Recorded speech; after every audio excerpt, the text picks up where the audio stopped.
আমি তোমার কষ্ট বুঝতে পারি গৌরী, কিন্তু তুমি কি এটা চাইবে যে আমার প্রতিশ্রুতি ভঙ্গ হোক? আর আপনিও কি চান যে একজন মাতা তার সন্তান থেকে আবার পৃথক হয়ে যাক? এই বালক কেবল শিবের অহংকার আর শক্তির শরীর থেকে নির্গত হওয়া শ্বেত থেকে জন্মেছে। এর কর্মে শুধুই কালিমা আর শ্বেদের মলিনতা ফুটে উঠবে,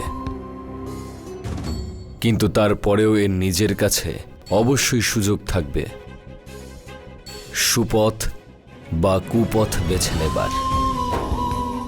যদি এ কুপথ বেছে নেয় তাহলে তার সমগ্র সৃষ্টিতে অন্ধকার ছড়িয়ে দিতে সক্ষম হবে। অন্ধকার হোক বা আলো, যাই হোক না কেন, হে আমাদের পুত্রদেব। মহাকালী 11 এপ্রিল থেকে প্রতিদিন রাত 10টায় কালার্স বাংলায় আর যে কোনো সময় জিও হটস্টারে।